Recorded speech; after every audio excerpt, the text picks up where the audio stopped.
Christine, that's not the explanation we wanted. Christine, ask him why you ran out the school bus.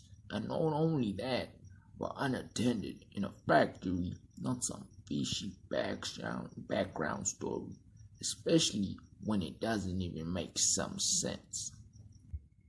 But for real, little Chrissy, that was the most unrealistic story you could ever make.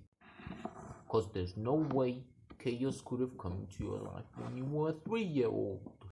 And have that reason, or even becoming a Kuno Reach at that age, or even before.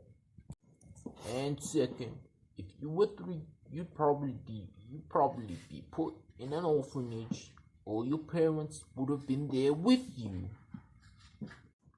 Fourth, the ramen from the hidden leaf isn't even that good to travel for, especially when you don't even know the town, or whether they even make ramen.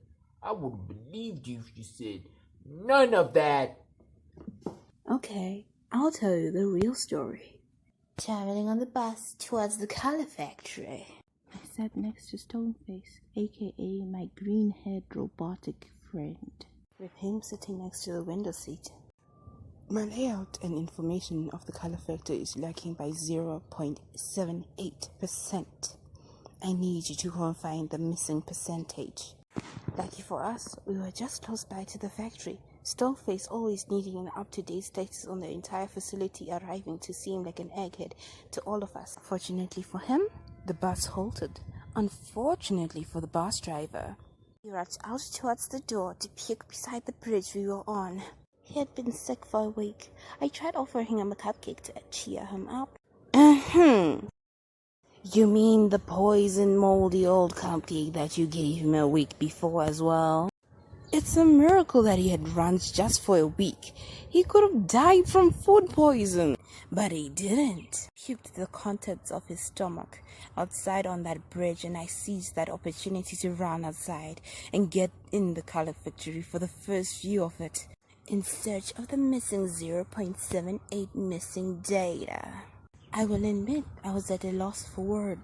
The world seemed to swirl with rainbow-themed neon lights with pink and blue fumes.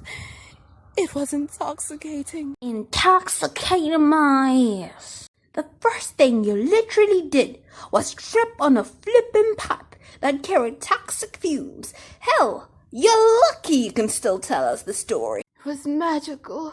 It was surreal. A forest of shrouded black shadow in the corner. Speed of it all. My heart was racing. I was exploring the TV set the factory had for a commercial they were shooting. It all was the pearly white gates of another world. I walked up a ramp, eagerly to touch and open the gates. But sadly, I couldn't even get 5 feet closer to the heavenly light gates.